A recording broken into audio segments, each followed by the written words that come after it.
no temas. No temas. Más de 300 veces aparece ese mandamiento en la Biblia. Es algo que podemos encontrar a través de toda la historia de la redención. No temas. Génesis capítulo 15 versículo 1. No temas, Abraham, yo soy tu escudo y tu galardón será sobremanera grande. Génesis capítulo 26 versículo 24. A Isaac, yo soy el Dios de Abraham tu padre, no temas porque yo estoy contigo. Deuteronomio capítulo 31 versículo 8. Al pueblo de Israel en el desierto, y Jehová va delante de ti, él estará contigo, no te dejará ni te desamparará. No temas ni te intimides. Josué capítulo 1 versículo 9. A Josué obviamente, mira que te mando que te esfuerzo y seas valiente. No temas ni desmayes porque Jehová tu Dios estará contigo en donde quiera que vayas. Juan capítulo 14 versículo 27, hablando Jesús con los discípulos. La paz os dejo, mi paz os doy, yo no os la doy como el mundo la da. No se turbe vuestro corazón ni tenga miedo. Y así pudiéramos continuar citando versículo tras versículo de las Escrituras, donde encontramos la misma exhortación de parte de Dios a su pueblo. No tengan temor, no se intimiden, no se amedrenten. El Señor sabe que el mundo en el que nosotros vivimos está lleno de amenazas y que nuestros corazones tienden a llenarse de temor, tienden a llenarse de ansiedad cuando nosotros pensamos en todas las cosas que pudieran llegar a sucedernos en el futuro. Este es un buen momento para recordar el cuidado paternal de Dios sobre cada instante, sobre cada circunstancia de nuestra vida. Mis hermanos, si algo nosotros podemos estar, de algo podemos estar completamente seguros, es que nosotros no tenemos la menor idea de los problemas que vamos a tener que enfrentar. Nosotros no tenemos la menor idea de las decisiones que vamos a tener que tomar. Nosotros no sabemos cuáles son las encrucijadas en las que nos veremos durante todos estos meses. Por supuesto, tampoco sabemos cuáles son las bendiciones que vamos a recibir. Y uno de los antídotos más eficaces que nosotros podemos aplicar para que nuestros corazones no se llenen de temor, no se llenen de ansiedad ante ese abanico de posibilidades tan amplio que nosotros tenemos delante de nosotros, es esta verdad de las Escrituras expresada por David en el Salmo 31 en una forma tan sencilla: en tu mano están mis tiempos. En tu mano están mis tiempos. Cuando David escribió este salmo, es obvio que había vivido mucho y que había sufrido mucho. Y eso lo podemos ver claramente en el salmo. Había vivido mucho, había sufrido mucho. En el versículo 2, él dice que él ha venido a ser como un vaso quebrado. Y otra versión de la Biblia dice como una vasija hecha a pedazos. Así se sentía David. Pero a pesar de todas las dificultades que David había tenido que atravesar a lo largo de su vida, sobre todo en los últimos años, él sabía que podía descansar plenamente en ese Dios todopoderoso y fiel, en ese Dios lleno de bondad y de misericordia que cuida y protege a cada uno de los suyos como a la niña de sus ojos. A cada uno de los suyos. Queridos hermanos, nuestras vidas no están en las manos de un ángel, no es del arcángel Gabriel, no es en la mano de un serafín. Nuestras vidas no están en las manos de las personas que nos rodean o en las manos del destino. De hecho, a final de cuentas, nuestras vidas ni siquiera están en nuestras manos, porque hay muchas cosas que inciden en nuestras vidas de las que nosotros no tenemos ningún control. ¿O no es así? Es en la mano de Dios que están nuestros tiempos. Y lo que yo quiero que veamos en esta mañana es el alcance de ese cuidado de Dios, por un lado. En otras palabras, ¿qué tanto de nuestra vida está en las manos de Dios? Y luego que veamos eso, yo quisiera detenerme a considerar, en segundo lugar, cómo nosotros podemos hacer uso de esta enseñanza de las Escrituras ante la perspectiva de un nuevo año que por lo menos desde nuestro punto de vista es incierto. No es incierto para Dios, pero desde nuestro punto de vista, mis amados hermanos, este año es incierto. Así que la primera pregunta que yo quiero responder es: ¿qué tanto de nuestra vida está en las manos de Dios? ¿Es un 50%? ¿Es un 70%? Podemos decir, bueno, yo estoy tranquilo porque sé que por lo menos el 90% de mi vida está en las manos de Dios.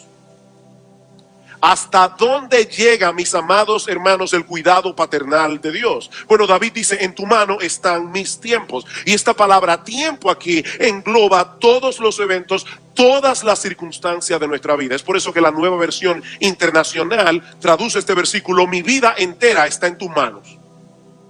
Mi vida entera está en tus manos. Eso incluye tu familia, eso incluye el tiempo y el lugar de tu nacimiento, con toda la carga genética y cultural que eso implica. Dice David en el Salmo 139, versículo 13, porque tú formaste mis entrañas, tú me hiciste en el vientre de mi madre. Y luego en el versículo 16 añade, mi embrión vieron tus ojos y en tu libro estaban escritas todas aquellas cosas que fueron luego formadas, sin faltar una de ellas. Tal vez tú eres una de esas personas que le hubiera gustado nacer con otro apellido, o haber tenido otro nivel socioeconómico, o que tu apariencia física fuera diferente en algún sentido. Pero mi amado hermano, mi amada hermana, todo eso fue determinado soberanamente por Dios antes de que tú nacieras. En tu libro, dice David, estaban escritas todas aquellas cosas que fueron luego formadas, sin faltar una de ellas. Yo le enseñaba a unos jóvenes que estaban en casa en estos días una foto mía con 19 años y le decía, miren que todavía tenía cabello, y mucho. Pero Dios había determinado que a partir de ese momento los cabellos de mi cabeza iban a comenzar a caer. Dios determinó eso genéticamente. Algunas personas hubiesen deseado nacer en otra época, o en otro lugar, o al menos cambiar algunas de las circunstancias que han tenido que enfrentar a lo largo de su vida. Pero mis amados hermanos, esas cosas no se encuentran en nuestras manos, se encuentran en las manos de Dios. Las agradables y las que no nos agradan en absoluto están en las manos de Dios. Dice en Lamentaciones capítulo 3 versículo 37, ¿quién será aquel que diga que sucedió algo que el Señor no mandó? ¿Quién? De la boca del Altísimo, pregunta Jeremías, ¿no sale lo bueno y lo malo, aquello que nosotros llamamos malo?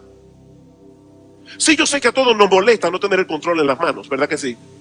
Nos encantaría tener en las manos el control, pero lo cierto es, mis amados hermanos, que no lo tenemos. Y ¿saben qué? Qué bueno que no es así. Qué bueno, mis hermanos, que es Dios y no nosotros el que tiene la sartén agarrada por el mango, porque solo Él tiene la sabiduría y el poder que se requieren para llevar a cabo la tarea tan compleja de gobernar todas las cosas que existen, desde la más grande hasta las más pequeñas, y todas ellas para su gloria y para el bien de su pueblo. Todas. Así que si nos preguntamos entonces, ¿qué tanto de nuestra vida está en las manos de Dios? La respuesta es muy sencilla: todo. Todo, el 100% de nuestras vidas. No importa la circunstancia por la que tú estés atravesando, nuestro Dios está en control. Puede ser que a ti te dé la impresión, por lo menos en este momento, de que tu mundo alrededor no tiene ni pies ni cabeza.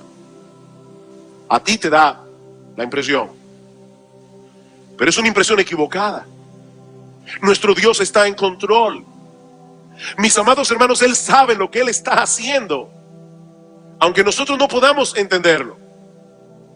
Yo estoy seguro que todos los miembros de Iglesia Bíblica del Señor Jesucristo, o casi todos, se saben de memoria Romanos 8:28. A los que aman a Dios, todas las cosas les ayudan a bien. Ahora, mis hermanos, para poder cumplir esa promesa, Dios tiene que controlarlo todo, porque el que no controla todo, no controla nada. Un vómito de un muchacho puede hacerte perder una cita importante. Un vómito, un dolor de cabeza, un virus gripal, una tontería. El que no lo controla todo, no controla nada. Dios puede decirnos y prometernos, el que me ama a mí, todas las cosas le ayudan a bien, porque Él tiene un control absoluto sobre todas las cosas que Él creó. Nada ocurre sin la voluntad de Dios. Él es soberano. Él es todopoderoso. Ahora, permítame ser todavía un poco más específico y considerar algunas de las circunstancias de la vida que están en las manos de Dios, aunque a veces no nos parece que es así. Y aquí voy a tomar prestado 4 encabezados de Octavio Winslow, un pastor del siglo XIX que predicó del Salmo 31:15. Siendo más específicos, ¿qué cosas de nuestras vidas están en las manos de Dios? Bueno, en primer lugar, los tiempos de prosperidad. Los tiempos de prosperidad están en las manos de Dios. Hay personas a quienes Dios les concede ver el fruto de su trabajo. Hay personas a quienes Dios los bendice en su diligencia laboral y multiplica sus bienes y multiplica sus riquezas. En Génesis capítulo 24, versículo 35 dice que Dios enriqueció a Abraham. No fue el diablo que lo hizo, fue Dios. Y cuando Job perdió todos sus bienes en un solo día, inmediatamente reconoció que tanto la prosperidad como la adversidad habían venido de la mano de Dios. Jehová dio, Jehová quitó. Sea el nombre de Jehová bendito. La reacción de Job no fue, ay, ay, ay, Dios me quitó lo que el diablo me dio. No fue Dios que se lo dio y fue Dios que se lo quitó. Fue Dios que se lo dio, fue Dios que se lo quitó. Y mis hermanos, si nosotros perdemos de vista que los tiempos de prosperidad están en las manos de Dios, ¿saben lo que puede suceder? Que vamos a convertir nuestras bendiciones en maldiciones. Los mismos bienes que Dios nos ha dado serán un lazo para nuestra alma. Deuteronomio capítulo 8, versículo 11. Cuídate de no olvidarte de Jehová tu Dios para cumplir sus mandamientos, sus decretos y sus estatutos que yo te ordeno hoy. No suceda que comas y te sacies y edifiques buenas casas en que habites y tus vacas y tus ovejas se aumenten y la plata y el oro se te multipliquen y todo lo que tuvieres se aumente y se enorgullezca tu corazón y te olvides de Jehová tu Dios que te sacó de la tierra de Egipto, de casa de servidumbre, y digas en tu corazón, mi poder y la fuerza de mi mano me han traído esta riqueza. Cuidado, dice Moisés, acuérdate de Jehová tu Dios, porque Él te da el poder para hacer las riquezas. ¿Qué tienes que no hayas recibido? Pregunta Pablo en 1 Corintios 4, 7. ¿Qué tú tienes que tú no hayas recibido? Y si lo recibiste, ¿por qué te glorías como si no lo hubieras recibido? ¿Recuerdan ustedes lo que dice en Santiago capítulo 4, versículo 13 al 15, cuando habla de aquellos individuos que tienen muchos planes en su mente? Dice, vamos ahora los que decís, hoy y mañana iremos a tal ciudad y estaremos allá un año y traficaremos y ganaremos, cuando no sabéis lo que será de mañana. No sabéis lo que será de mañana.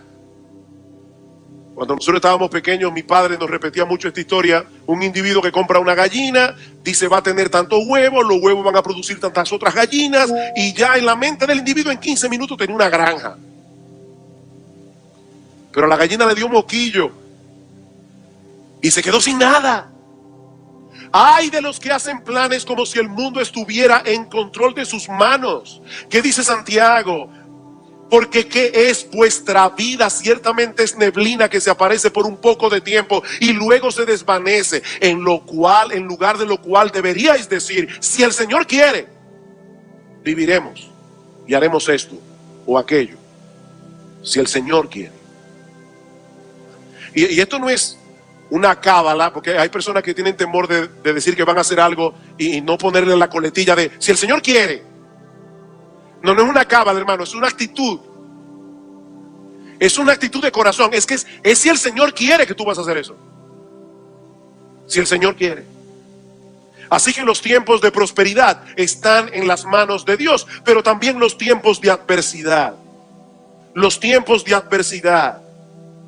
Las luces brillantes y las nubes oscuras salen de la misma fuente. Y lo sorprendente es lo rápido que nosotros podemos pasar de un estado al otro. Hoy estamos llenos de alegría, llenos de bendiciones. Mañana podemos estar enfrentando la más amarga de las aflicciones. Y a veces en el mismo día. Cuando estudiamos el capítulo 3 de Eclesiastés, hace unas semanas atrás, vimos cómo en la sabia providencia de Dios hay tiempo para llorar, hay tiempo de reír, hay tiempo de endechar y hay tiempo de bailar, y tanto lo uno como lo otro viene de la mano de Dios. En ese sentido debemos darle cierto crédito a Elifaz, el amigo de Job. Ellos dijeron muchas tonterías a través del libro de Job. Hay muchas cosas allí que nosotros tenemos que tener cuidado al citarlas, porque no todo lo que se dice en el libro de Job es verdad. O sea, el autor del libro de Job escribió de manera inspirada lo que los amigos de Job dijeron. Es verdad que ellos dijeron eso, pero no siempre es verdad lo que dijeron. Ahora, en Job capítulo 5, versículo 6, Elifaz dice que la aflicción no sale del polvo ni la molestia brota de la tierra. ¿Y eso qué significa? O que la aflicción y la molestia no salen de la nada. No salen de la nada, por supuesto. Él estaba implicando erróneamente que los sufrimientos de Job eran una prueba inequívoca de que Job había pecado. Job, tú debes examinar tu vida. Algo malo hiciste tú. Porque en la mentalidad de los amigos de Job, cada cosa mala que viene a nuestra vida es producto de algún pecado. Y eso no es lo que la Biblia enseña. Ahora, hay algo en lo que Elifaz tenía razón. La aflicción y la molestia no surgen de la nada. Ambas fueron decretadas por Dios. Aunque es muy probable que lleguen a nuestras vidas a través de agentes humanos, y por eso a veces nosotros no miramos a Dios, miramos al agente humano que nos ha causado el problema. Pero al final de cuentas, mis amados hermanos, esos agentes humanos a través de los cuales llegan los problemas a nuestras vidas, esos agentes humanos son responsables de sus acciones, pero ellos no pueden hacer absolutamente nada fuera del decreto divino. Mis hermanos, ¿qué pudo ser más injusto y más pecaminoso que el hecho de haber condenado a Jesús a morir crucificado? En toda la historia humana nunca ha habido ni lo habrá un veredicto más absurdo que el de Pilato en aquel día. ¿Cuál fue el veredicto de Pilato? Jesús es inocente pero debe morir. Y vamos a soltar en cambio a Barrabás. Pero ¿qué dice en Hechos capítulo 4 versículo 27? Porque verdaderamente se unieron en esta ciudad contra tu santo Hijo Jesús, a quien ungiste Herodes y Poncio Pilato con los gentiles y el pueblo de Israel, para hacer cuanto tu mano y tu consejo habían antes determinado que sucediera. Pregunta, mis hermanos, ¿fueron Herodes, Pilato, los líderes religiosos del pueblo de Israel, fueron responsables por su pecado? ¿Pagarán ellos delante de Dios por su pecado? Sí, pero su actuación no tomó a Dios desprevenido. Más aún, Dios había decretado dejarlos seguir el curso de su maldad, porque siguiendo el curso de su maldad, estas personas iban a llevar a cabo el plan redentor de Dios. ¿Quién entiende eso? Por eso es que Pablo, en Romanos capítulo 11, versículo 32, luego de haber explicado todo lo que es el evangelio y todos los elementos conectados con el evangelio, ¿cómo termina Pablo ese capítulo 11 de Romanos? Oh, profundidad de las riquezas de la sabiduría y de la ciencia de Dios, cuán insondables son sus juicios e inescrutables sus caminos, porque ¿quién entendió la mente del Señor? ¿Quién? ¿Tuvo Dios algún consejero celestial? ¿O quién le dio a él primero para que le fuese recompensado? Pregunta Pablo. Nadie, porque de él y por él y para él son todas las cosas. A él sea gloria por los siglos. Amén. De que vamos a sufrir, vamos a sufrir. La Biblia dice, el Señor Jesucristo, en el mundo tendréis aflicción. Así que, mi hermano, en buen dominicano, eso no te lo despinta a nadie, ni a ti ni a mí. Pero no olvidemos que esos tiempos de adversidad vienen de la mano de Dios y que Dios no tiene despropósito alguno. Dios no tiene despropósito alguno. Tal vez tendrás que sufrir la pérdida de algo que tú atesoras y algo que es bueno en sí mismo, pero es posible que ese algo se esté convirtiendo en un ídolo en tu vida. Y Dios te lo va a quitar. ¿Sabes para qué? Tal vez para que puedas disfrutar más plenamente de la presencia de Dios. Debemos pedir paciencia. Pero todos aquí sabemos cómo es que Dios se las arregla, ¿verdad? Para producir paciencia. La prueba de vuestra fe produce un carácter aprobado, dice la Biblia. Y una de las cosas que produce es paciencia. Es posible que Dios quiera ponerte en disyuntivas donde te enseñe a depender más de Él en oración. Yo no sé cuáles pueden ser todos los propósitos de Dios. Hablando de la aflicción que tuvieron que atravesar durante su ministerio en Asia. Pablo dice en 2 Corintios capítulo 1 versículo 9 que Dios los había colocado en una situación extremadamente angustiosa, a tal punto, dice Pablo, que perdimos toda esperanza de conservar la vida. ¿Y todo eso para qué? Para que no confiásemos en nosotros mismos, dice Pablo, sino en Dios que resucita a los muertos. Dios quería cuidar a Pablo. Dios quería que Pablo no confiara en sí mismo. Los tiempos de prosperidad, los tiempos de adversidad están en las manos de Dios. Pero ahora voy a decirles algo todavía más extraño. Los tiempos de tentación, los tiempos de lucha espiritual también están en la mano de Dios. Ese es uno de los aspectos de la vida cristiana que más turbación y temor produce en el corazón de un verdadero cristiano. Nosotros no sabemos cuáles serán las tentaciones que tendremos que enfrentar en los próximos meses, pero algo sí podemos saber con toda certeza, mis hermanos: seremos tentados y en ocasiones tendremos que atravesar por periodos de intensa lucha espiritual. Pablo habla del día malo. El día malo. Son periodos de tentaciones inusuales. Pero dice la Escritura en 1 Corintios capítulo 10 versículo 13 que no nos podrá sobrevenir ninguna tentación que no sea común a los hombres, y que fiel es Dios, que no os dejará ser tentados más de lo que podéis resistir, sino que dará también juntamente con la tentación la salida para que podáis soportar. Los tiempos de tentación están en las manos de Dios. Él no tienta a nadie. Santiago capítulo 1 versículo 13. Dios no puede ser tentado por el mal, ni Él tienta a nadie. Pero mis hermanos, ninguna tentación viene a nuestras vidas hasta que no haya sido primero supervisada y permitida por Dios. Él no nos dejará ser tentados más allá de lo que podemos resistir. ¿Qué implica eso? Que nada puede tocar a un hijo de Dios a menos que Él lo permita. Si va a venir una tentación a tu vida que ya Dios sabe de antemano que tú no vas a poder soportarla, Dios la quitará de tu camino.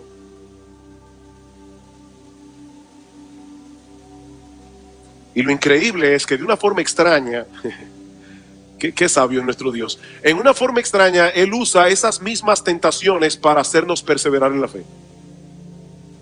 Me encanta cómo lo dicen los autores de nuestra confesión de fe, la Confesión de Fe de Londres de 1689, y todo esto cada uno con los textos correspondientes. Ellos dicen que a menudo el Señor usa esos tiempos de tentación para disciplinar a sus hijos, o para hacernos más conscientes de la corrupción que hay en nuestros corazones, o para que seamos más humildes, o para que dependamos más de Él, o simplemente, dicen ellos, para hacernos más vigilantes contra todas las ocasiones futuras de pecado y para otros fines santos y justos. Por consiguiente, dicen los autores de la confesión, todo lo que ocurre a cualquiera de sus escogidos es por su designio, para su gloria y para el bien de ellos. ¿Eres un creyente? Tú estás sostenido por la mano de Dios. Mis ovejas oyen mi voz y yo las conozco y me siguen, y nadie las puede arrebatar de mi mano, dice Cristo. Nadie. Pero hay un aspecto más que debemos señalar en este punto. Y es que el tiempo de la muerte también está en la mano de Dios. El tiempo de la muerte está en las manos de Dios. En Job 14:5 dice que los días de cada hombre están determinados, y el número de sus meses está cerca de ti. Le pusiste límites de los cuales no pasará. Así que, mis hermanos, no tenemos nada que temer, porque aún el tiempo de nuestra muerte está en las manos de Dios, y porque las aflicciones del tiempo presente no son comparables con la gloria venidera que en nosotros ha de manifestarse, como dice Pablo en Romanos capítulo 8 versículo 18. Es incomparable la gloria que nos espera. Partir y estar con Cristo es muchísimo mejor. He ahí entonces la enseñanza esencial de este texto. Toda nuestra vida está en las manos de Dios. Él es soberano, Él es el Dios de toda gracia, Él es el Dios de toda bondad, Él es el Dios de toda sabiduría, Él es el Dios que se identificó plenamente con nosotros a través de la encarnación de su Hijo, nuestro Señor Jesucristo, y es en su mano que están nuestros tiempos. La pregunta que yo quiero responder ahora es, en los minutos que nos restan, ¿cómo podemos aplicar esta verdad en nuestra vida práctica? Porque una cosa es enseñar y creer en esa enseñanza bíblica de que todas las cosas están, ¿verdad?, bajo el cuidado de Dios. Pero es otra muy diferente vivir a la luz de esa verdad. Yo estoy seguro que todos aquí sabemos que para tener una buena calidad de vida hay que hacer ejercicio y comer bien. Todos sabemos eso.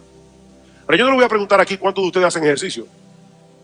No los voy a avergonzar. El hecho de que nosotros sepamos que hay que hacer ejercicio no nos lleva a hacer ejercicio. Y el hecho de que sepamos que debemos comer de una manera adecuada no nos lleva a tener una dieta balanceada. Así que se puede saber una verdad y no necesariamente vivir conforme a ella. Y lo mismo puede suceder con esta doctrina del cuidado paternal de Dios, de la soberanía de Dios. De nada sirve saber que nuestras vidas están en las manos de Dios si no aplicamos esta enseñanza a las diferentes situaciones que tendremos que enfrentar en los meses venideros. ¿En qué nos ayuda saber que en las manos de Dios están nuestros tiempos? Bueno, en primer lugar, esta enseñanza nos acerca a Dios al recordar que Él es un Dios cercano. Esta enseñanza nos acerca a Dios al recordar que Él es un Dios cercano. Mis amados hermanos, nuestro Padre Celestial no cuida de nuestra vida a control remoto. Esta es una época que todo se maneja a control remoto. Bueno, Dios no lleva adelante su providencia, Dios no cuida, Dios no protege a sus hijos al control remoto. Es en su mano que están nuestros tiempos. ¿Lo quieren más cerca? En su mano. Y ese es un aspecto que fácilmente podemos perder de vista, sobre todo en una época como esta en la que nos ha tocado vivir. En los días de David, cuando escribió este salmo, las personas dependían directamente del campo. Ellos sabían que una sequía podía llevarlos a pasar hambre. Ellos sabían que una temporada de mucha lluvia podía dañar los sembrados, podía ser una verdadera calamidad. Y por lo tanto, era más fácil para un judío piadoso ver la mano de Dios en todas aquellas cosas de las cuales dependía el sostén de su vida. Pero ¿qué pasa hoy?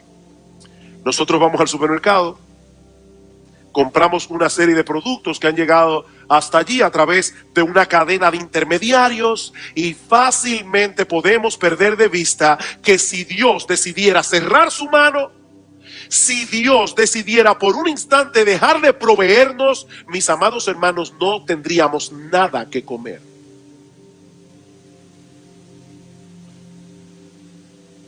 Mis hermanos, nuestro Dios es un Dios cercano. Él está atento a cada uno de sus hijos en una forma especial.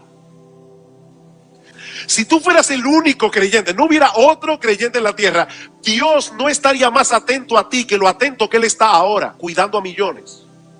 Porque Él es omnipresente, Él es omnisciente. Él puede cuidarlos a todos como si fueran los únicos, al mismo tiempo. ¿Y sabes lo que ocurre cuando nosotros tenemos esa perspectiva de un Dios cercano? Que eso nos anima a acercarnos a Él. Eso nos anima a acercarnos. Con la confianza de un hijo que sabe que es amado, con la confianza de un hijo que sabe que es atendido por su padre. Hebreos capítulo 4 versículo 16. Acerquémonos pues confiadamente al trono de la gracia para alcanzar misericordia y hallar gracia para el socorro oportuno. Acerquémonos confiadamente. Nuestro Dios es un Dios cercano. En segundo lugar, esta enseñanza es un poderoso antídoto contra la ansiedad y el temor. Esta enseñanza es un poderoso antídoto contra la ansiedad y el temor. Me encontré con una hermana este miércoles. Yo creo que a ella no le va a molestar que yo diga esto, además que ustedes no saben quién es. que me decía: mi hermano perdió el trabajo, yo perdí el trabajo. Pero en las manos de Dios están nuestros tiempos, no en las manos del destino, de un destino ciego y antojadizo. Hablando del cuidado paternal de Dios sobre los suyos, dice el Señor Jesucristo en Mateo 10:29: ¿no se venden 2 pajarillos por un cuarto? Con todo, ni uno de ellos cae a tierra sin vuestro Padre. En el tiempo del Señor, los gorriones se vendían al equivalente de 2 por 1 centavo. Eso es lo que significa el texto. 2 pajarillos, 2 gorriones por 1 cuarto. 1 cuarto era una 12ª parte de 1 denario, y 1 denario era lo que una persona ganaba al día en aquellos días. Y a pesar de eso, dice el Señor, ningún gorrión puede morir sin el consentimiento de Dios. ¿Y qué de nosotros? Bueno, sigue diciendo el Señor: pues aún vuestros cabellos están todos contados, así que no temáis, más valéis vosotros que muchos pajarillos. No temáis. El Señor tiene cuidado aún de cada uno de nuestros cabellos, solo por el hecho de ser el cabello de uno de sus hijos. Y ahora el Señor pregunta: ¿por qué tenemos temor? Y me encanta cómo Cristo dice: no se venden 2 pajarillos por 1 cuarto, y con todo ni uno de ellos cae a tierra sin ¿qué? Sin vuestro Padre. Él no es el Padre de los gorriones, Él es vuestro Padre. Él es nuestro Padre. ¿Cómo podemos tener temor? Aquellos que fuimos comprados por la sangre de Cristo, aquellos que fuimos redimidos de nuestros pecados, aquellos que fuimos lavados en su sangre, aquellos que fuimos adoptados en la familia de la fe. Dios cuida de los gorriones, ¿no va a cuidar de nosotros? Los gorriones no tienen un psiquiatra de gorriones que los ayuda a curarse de la ansiedad, no tienen que tomar terapia, no toman ansiolítico. Ellos saben instintivamente que el Dios que los creó llenó la tierra de alimentos para ellos. La tierra está llena de gusanos para alimentar a todos los gorriones. Y ellos no se preocupan. Ellas no pasan trabajo. Ellas saben que Dios las cuida, que Dios las protege. No estéis ansiosos, dice Cristo. Déjenle eso a los paganos que no conocen a Dios. Vuestro Padre sabe de qué cosas tenéis necesidad antes de que vosotros le pidáis. ¿Por qué tenéis temor? En tercer lugar, esta enseñanza nos mueve a esforzarnos en el cumplimiento de nuestros deberes y responsabilidades. Esta enseñanza nos mueve a esforzarnos en el cumplimiento de nuestros deberes y responsabilidades. Algunos pudieran pensar que esta doctrina bíblica es un incentivo para el fatalismo, es un incentivo para la vida despreocupada. Si Dios está en control, entonces no importa lo que yo haga o deje de hacer, será lo que será. No, mis hermanos, porque el Dios que tiene el control de todas las cosas también decretó los medios a través de los cuales las cosas habrán de suceder. Y nosotros somos responsables. Dice John Piper: si Dios predestinó que yo muriera por una herida de bala, entonces no moriré si la bala no es disparada. Si Dios predestinó que yo fuera sanado por una cirugía, entonces si no hay cirugía no seré sanado. Pastor, eso es un misterio, yo lo sé. Pero a nosotros no se nos pide que desentrañemos el misterio de la soberanía de Dios por un lado, la responsabilidad humana por el otro. Pero el hecho de saber que las cosas no se mueven al garete, sino bajo el cuidado paternal de un Dios sabio y todopoderoso, debe ser un incentivo para la acción, no para la despreocupación. Cuando los hijos de Israel tuvieron que enfrentarse en batalla contra los sirios y contra los amonitas, los 2 generales del ejército de David, que eran hermanos, Joab y Abisai, ¿qué se dicen el uno al otro? En 2 de Samuel capítulo 10, esfuérzate y esforcémonos por nuestro pueblo y por las ciudades de nuestro Dios, y haga Jehová lo que le pareciera. Él se amparó en la doctrina de la soberanía de Dios para luchar con todas sus fuerzas a favor de su pueblo. Filipenses 2:12: Por tanto, amados míos, como siempre habéis obedecido, no como en mi presencia solamente, sino mucho más ahora en mi ausencia, ocupaos en vuestra salvación con temor y temblor. ¿Por qué? Porque Dios es el que en vosotros produce así el querer como el hacer por su buena voluntad.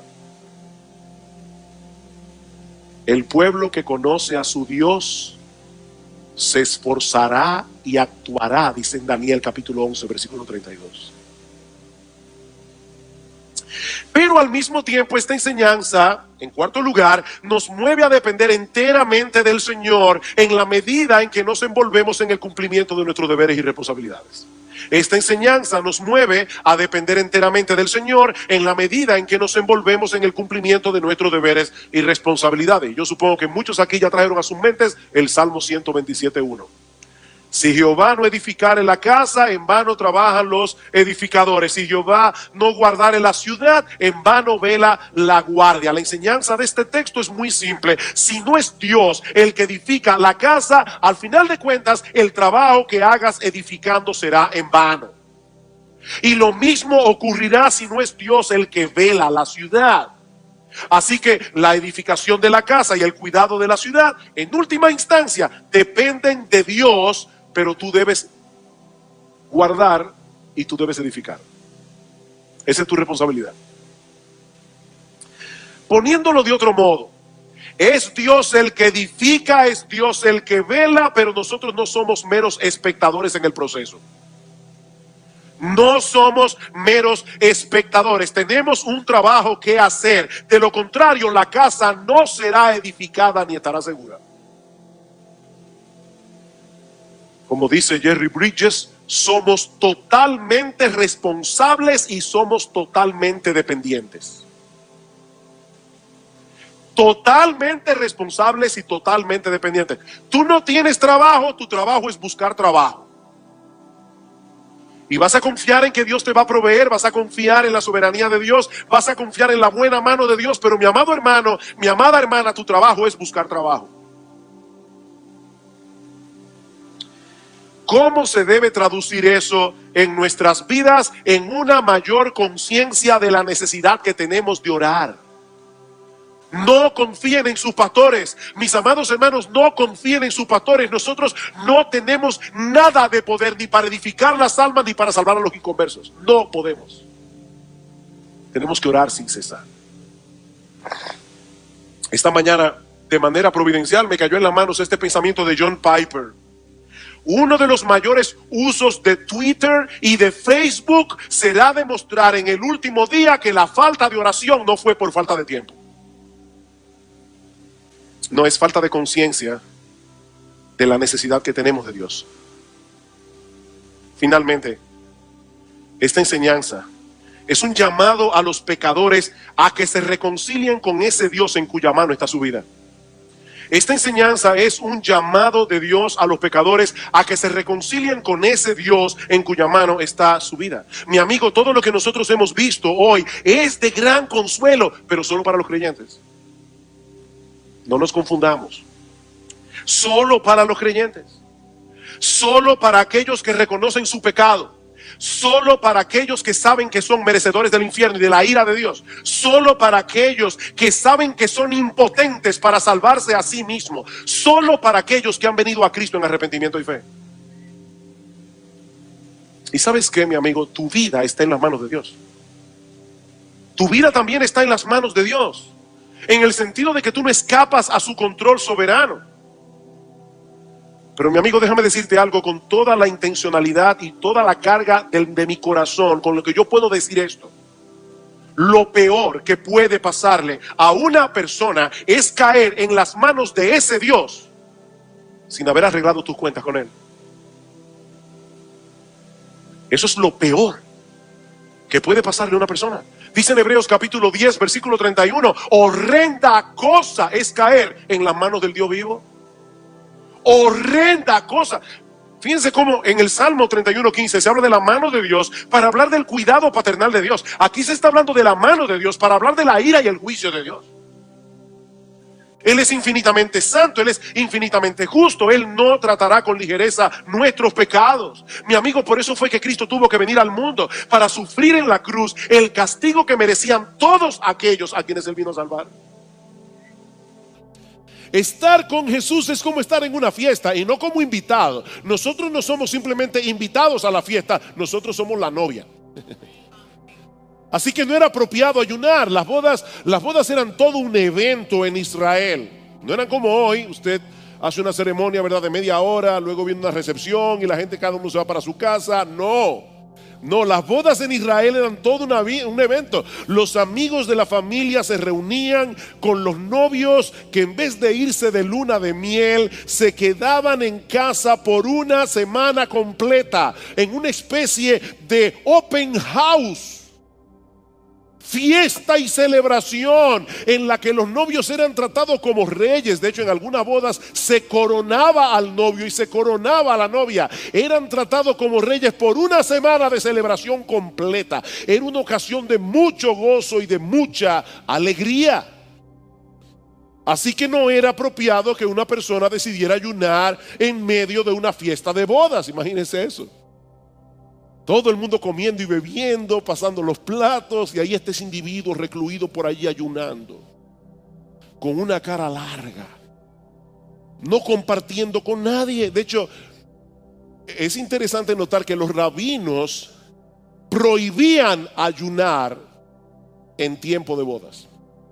Los rabinos de Israel, ellos decían, no se debe practicar, no se debe llevar a cabo ninguna práctica religiosa que impida el gozo de la festividad, incluyendo el ayuno. Y esa es la figura que usa Jesús aquí para ilustrar el gozo de sus discípulos por su presencia con ellos.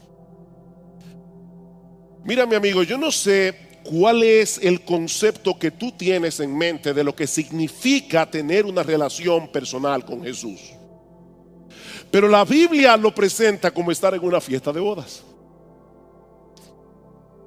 Muchos se imaginan a los cristianos como un grupo de personas aburridas y amargadas que van por la vida reclutando a los que están gozando demasiado para que compartan su aburrimiento. Pero eso no es exactamente lo que la Biblia presenta acerca del cristianismo.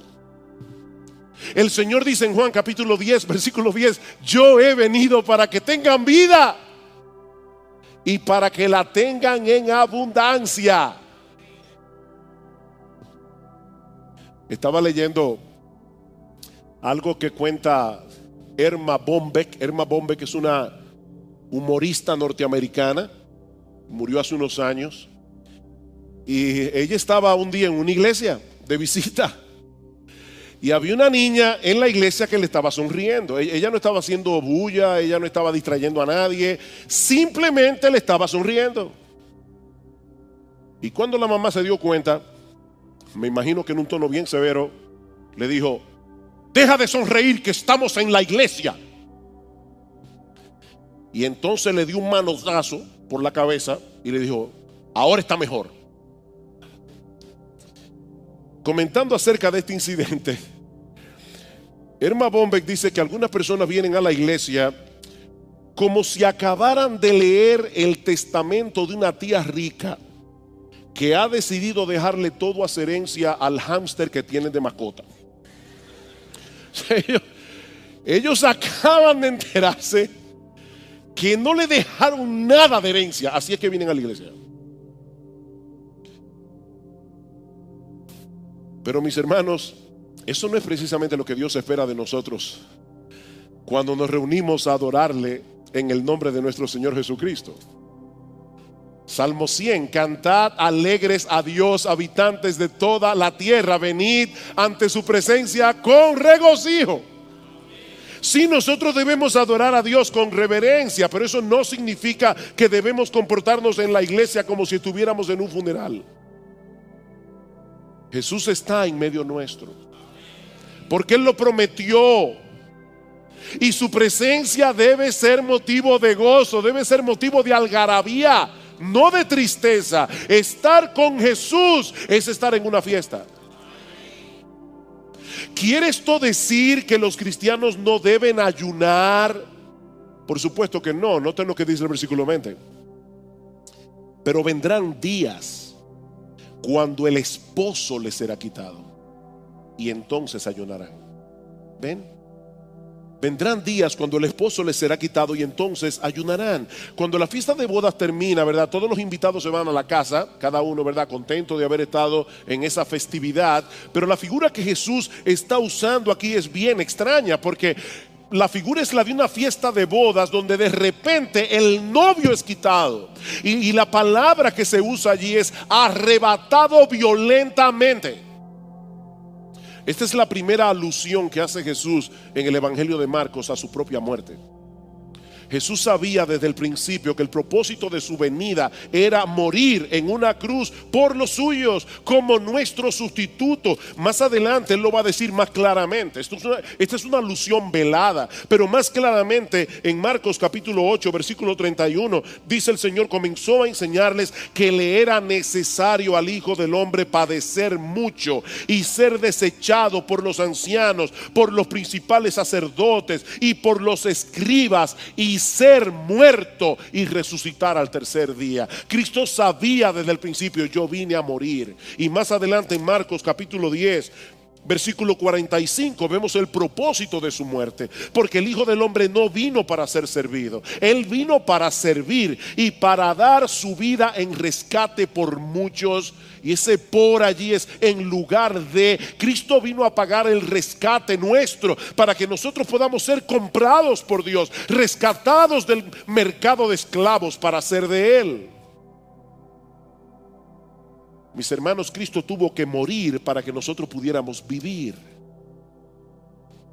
Él tuvo que ser abandonado por el Padre en la cruz del Calvario para que nosotros pudiéramos ser adoptados como hijos. Y aunque Él resucitó de los muertos y prometió estar con nosotros todos los días hasta el fin del mundo, esa separación física de los suyos iba a traer como consecuencia una nueva etapa en nuestra relación con Cristo, en la que la práctica del ayuno sería necesaria en ocasiones. Eso es lo que Jesús está diciendo allí. Los creyentes estamos en un mundo hostil. Los creyentes estamos en medio de una guerra en contra del pecado. Así que hasta que nuestro Señor Jesucristo regrese en gloria, mis amados hermanos, nos veremos en la necesidad de ayunar. Pero aquí está la segunda diferencia entre el religioso y el cristiano. Y es que el cristiano hace lo que hace no como una práctica legalista, sino como un reflejo de la realidad de su corazón. Esa es otra diferencia. Los cristianos hacen lo que hacen no como una práctica formalista, no como un ritual, no como una ceremonia que hay que hacer. Como los fariseos ayunamos lunes y jueves, no. Es una práctica que corresponde con la realidad del corazón.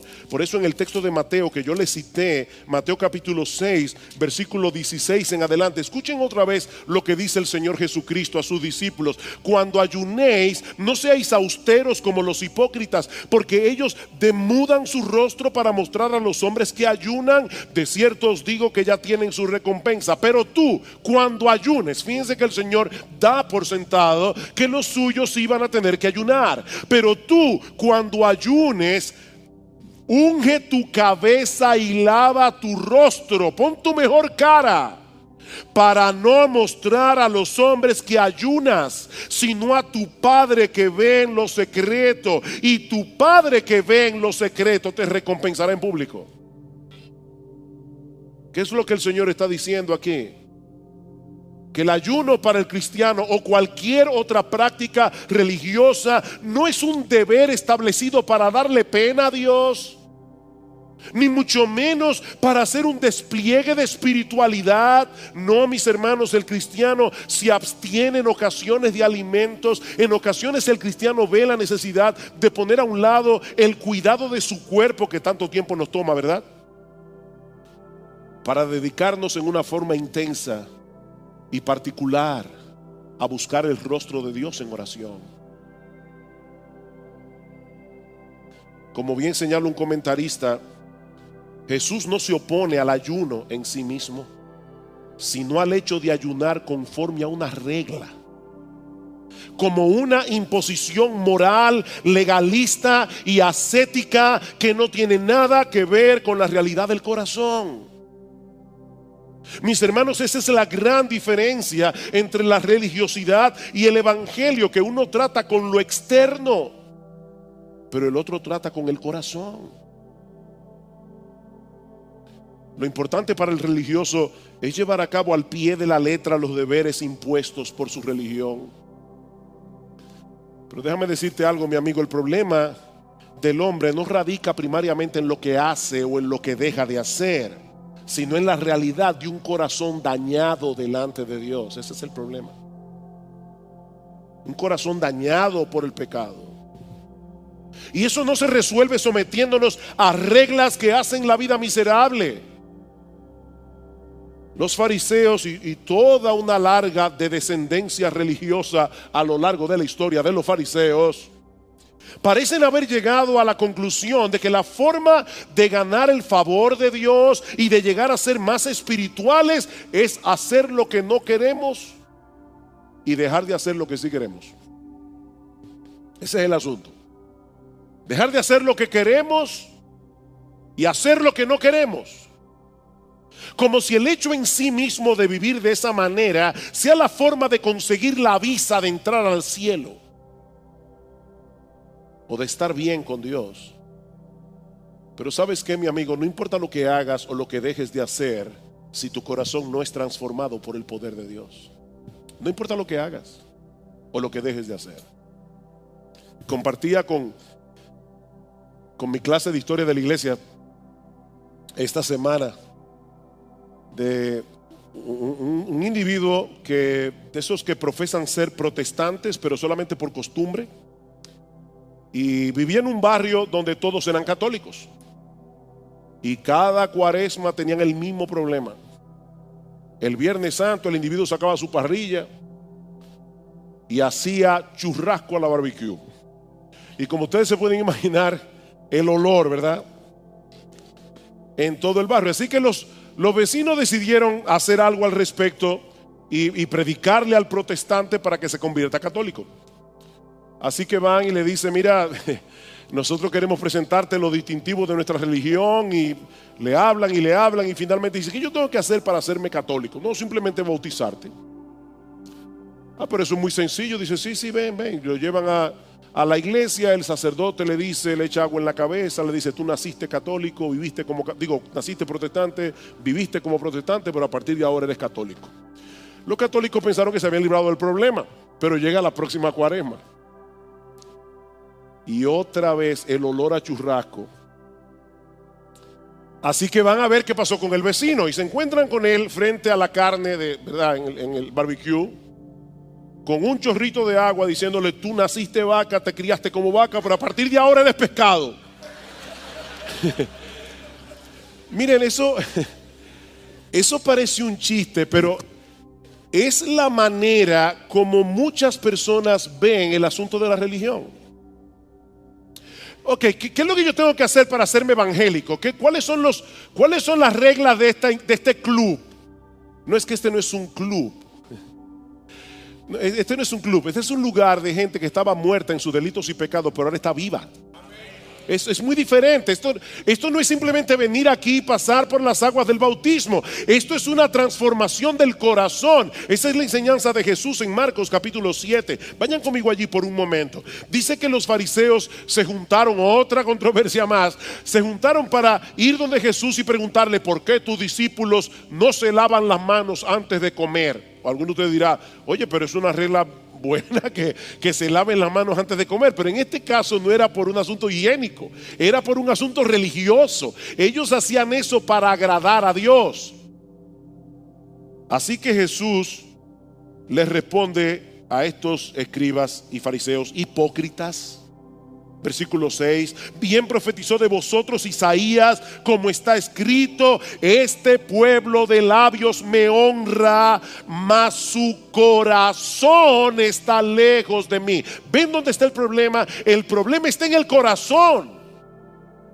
Y dice más adelante, versículo 14: y llamando así a toda la multitud, les dijo: oídme todos y entended, nada hay fuera del hombre que entre en él que le pueda contaminar, pero lo que sale de él, eso es lo que contamina al hombre. No es lo de afuera, el problema lo tenemos adentro. Versículo 21: porque de dentro del corazón de los hombres salen los malos pensamientos, los adulterios, las fornicaciones, los homicidios, los hurtos, las avaricias, las maldades, el engaño, la lascivia, la envidia, la maledicencia, la soberbia y la insensatez. Todas estas maldades de dentro salen y contaminan al hombre. El problema está en el corazón. ¿Cuál es la solución? Que el corazón se ha transformado. Y eso es precisamente lo que hace Jesús por medio del Evangelio. Mi amigo, venir a ser cristiano no consiste en cambiar un conjunto de reglas por otras. Venir a ser cristiano no consiste en cambiar un conjunto de ceremonias por otras ceremonias. Eso es como querer curar el cáncer cambiando el vestuario del paciente. No, el cáncer sigue allí. Se necesita una quimioterapia más poderosa que esa. La solución de tu problema delante de Dios comienza reconociendo que el cambio que necesitas está completamente fuera de tu alcance. Completamente fuera de tu alcance, porque nunca podrás pagar la deuda que tienes con la justicia divina, y nunca podrás por ti mismo cambiar tu corazón de piedra en un corazón de carne que sea sensible a la voz de Dios. No puedes. No puedes. Somos orgullosos por naturaleza, somos rebeldes por naturaleza, somos idólatras por naturaleza. Nunca aceptaremos el señorío de Cristo sobre nuestras vidas. Nunca. A menos que se opere un cambio muy profundo en el asiento mismo de nuestra personalidad. Un cambio tan profundo que la Biblia lo compara con un nuevo nacimiento. ¿Tú oíste eso, amigo? Tú necesitas nacer de nuevo. Eso fue lo que Jesús le dijo a Nicodemo.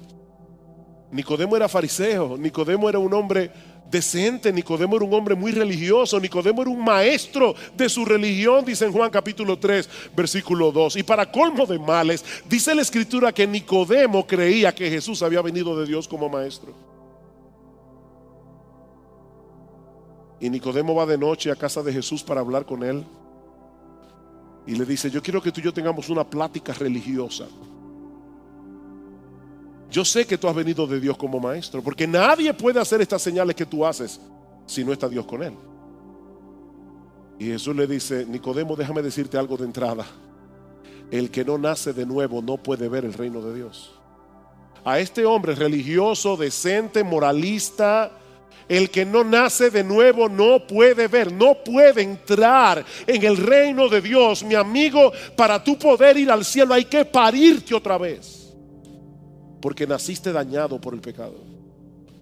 Yo sé que eso no es agradable de oír, pero eso es lo que dice la Biblia. Y eso es lo que hace Jesús si vienes a Él en arrepentimiento y fe. Dice en 2 Corintios capítulo 5 versículo 14: el amor de Cristo nos constriñe pensando esto, que si uno murió por todos, luego todos murieron, y por todos murió para que los que viven ya no vivan para sí. Esa es la obra que hace Jesús. Y en el versículo 17 de ese mismo capítulo dice que Jesús vino a hacer todas las cosas nuevas. Es un cambio radical. Y eso nos lleva a la segunda enseñanza de ese pasaje. Ya vimos que el evangelio y la religión son diametralmente opuestos entre sí, pero ahora Jesús nos va a enseñar a través de dos parábolas que Él no vino a reformar el sistema religioso de los fariseos, ni ningún sistema religioso. Él vino a traer algo completamente distinto. Él no vino a reformarte, Él vino a traer algo completamente diferente. Versículo 21 de Marcos capítulo 2. Nadie pone remiendo de paño nuevo en vestido viejo. De otra manera, el mismo remiendo nuevo tira de lo viejo y se hace peor la rotura. Es increíble cómo el Señor usa ilustraciones tan cotidianas, ¿verdad? Para traer enseñanzas teológicas tan profundas. ¿Qué es lo que Jesús está diciendo aquí? Bueno, algo que toda ama de casa en Israel sabía. Y recuerden que en esa época no había poliéster. Las telas no eran como las de ahora. Eran telas distintas.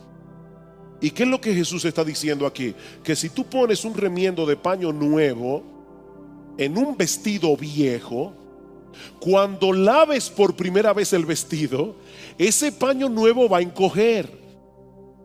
¿Y sabes lo que va a pasar? Vas a hacer peor la rotura del vestido viejo. ¿Y qué significa esto? Que eso mismo ocurre cuando una persona trata de completar su vida religiosa añadiéndole a Jesús. Cuando una persona trata de completar su vida religiosa como si Jesús fuera un parcho.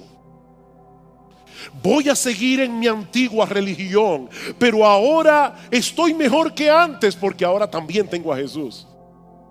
Wow, eso parece perfecto. Tengo lo que tenía y algo más. A Jesús.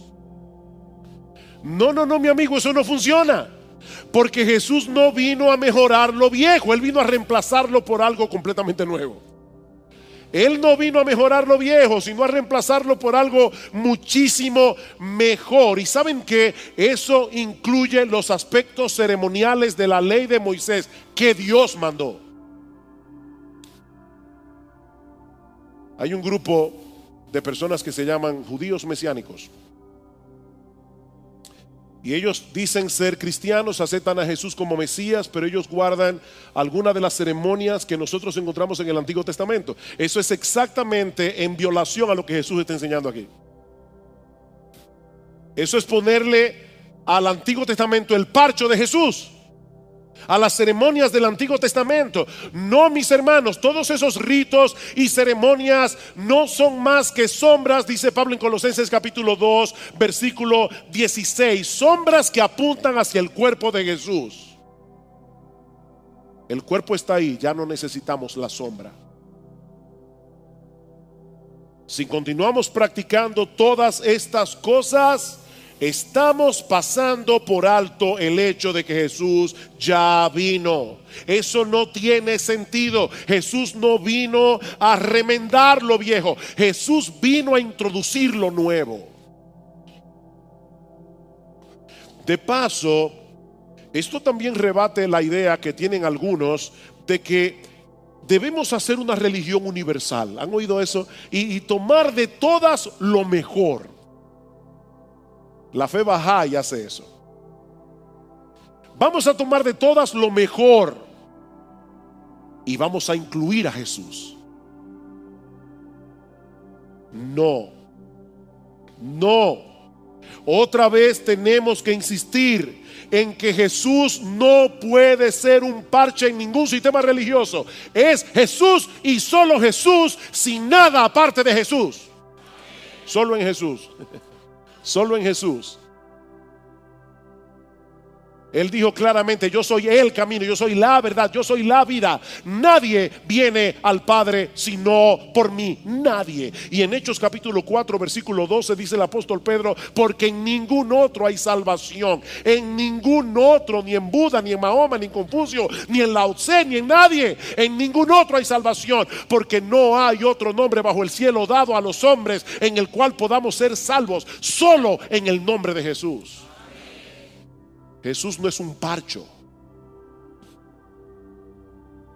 Y Pablo dice en 1 Timoteo capítulo 2 versículo 5: hay un solo Dios, hay un solo Dios y hay un solo mediador. Un solo mediador entre Dios y los hombres, Jesucristo hombre. Un solo mediador. La otra ilustración que usa el Señor es la del vino nuevo en odres viejos. Dice el versículo 22: nadie echa vino nuevo en odres viejos, De otra manera, el vino nuevo rompe los odres y el vino se derrama y los odres se pierden. Pero el vino nuevo en odres nuevos se ha de echar. Es la misma enseñanza de la parábola anterior. Los odres en los que se echaba el vino en aquellos días se hacía generalmente de pieles de cabra. Esas pieles de cabra con el paso del tiempo se secaba y perdían su capacidad de elasticidad. Cuando se echaba vino nuevo en un odre nuevo, no había problemas, porque el odre nuevo se iba a expandir cuando el vino comenzara a fermentar. Pero si tú echabas vino nuevo en un odre viejo, la fermentación lo iba a reventar tarde o temprano, y como dice Jesús, se va a perder el odre y se va a perder el vino. ¿Qué es lo que el Señor quiere mostrarnos con esta ilustración? Que el evangelio de la gracia no puede armonizar con la antigua estructura del judaísmo, ni con ninguna religión de factura humana, con ninguna.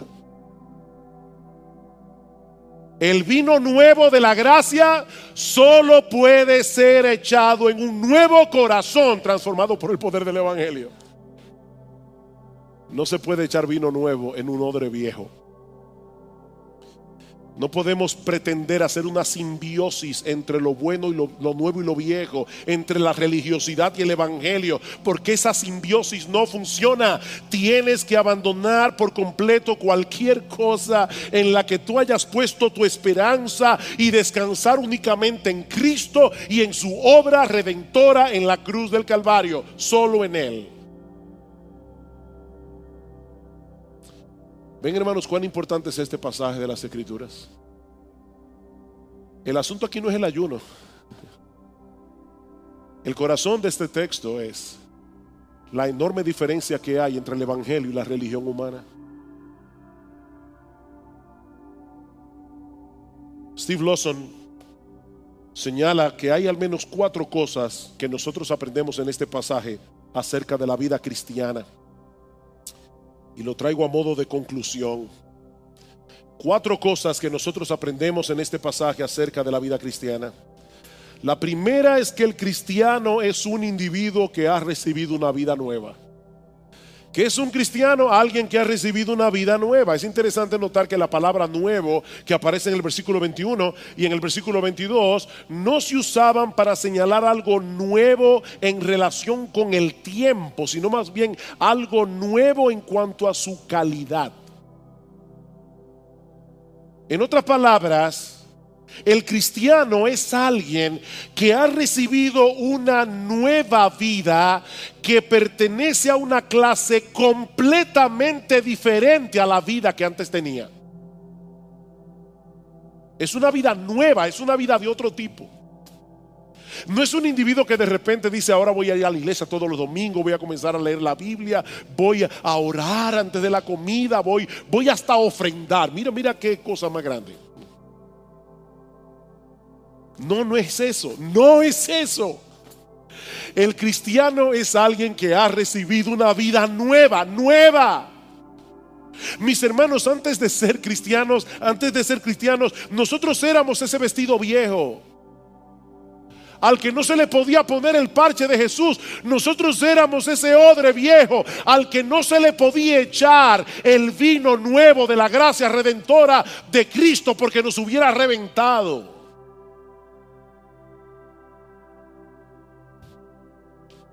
Cristo, con su poder, hizo de nosotros un nuevo odre. Wow. Él con su poder hizo de nosotros un vestido nuevo. No un vestido con un parche, un vestido completamente nuevo. ¿Saben cuál es ese vestido? El vestido de su justicia perfecta. Es un vestido nuevo, es un odre nuevo. Dios tuvo que transformar completamente nuestra vida para que la vida de Jesús viniera a ser ahora nuestra vida. Por eso es que en Juan capítulo 17 versículo 3 se define la vida eterna como: esta es la vida eterna, dice el Señor, que te conozcan a ti, el único Dios verdadero, y a Jesucristo, a quien has enviado. La vida eterna consiste en comunión con Jesús. En segundo lugar, un cristiano, según este pasaje, es un individuo que ha recibido un nuevo gozo. Es un individuo que ha recibido un nuevo gozo. Eso es más que evidente en la figura de la fiesta de bodas que usa Jesús aquí. ¿Qué dice el Señor en Juan capítulo 15 versículo 11? Estas cosas os he hablado para que mi gozo esté en vosotros y vuestro gozo sea completo. Mi gozo en vosotros.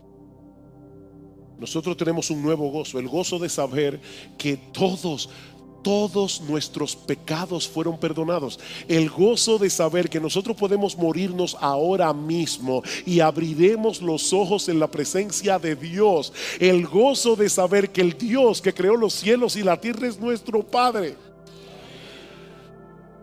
Que cuando le decimos Padre nuestro que estás en los cielos, sus oídos están atentos a nuestro clamor, como si nosotros fuéramos el único creyente que estuviera orando en ese momento. El gozo de saber que tenemos una herencia eterna en los cielos. El gozo de saber para qué estamos aquí. ¿Cuál es el propósito de nuestra existencia? Mis hermanos, Cristo vino a traer de vuelta el gozo de la fiesta de bodas. Y recuerda, nosotros no somos invitados, nosotros somos la novia. ¿Tú te acuerdas cuando te casaste? Si te casaste obligado, no lo recuerdes. Pero si te casaste enamorado, ¿tú recuerdas el gozo del día de tu bodas? Nosotros somos la esposa del Cordero. Nosotros somos la novia de Jesús. Y no porque seguimos un conjunto de reglas, sino porque hemos entregado nuestra vida entera a Cristo en arrepentimiento y fe.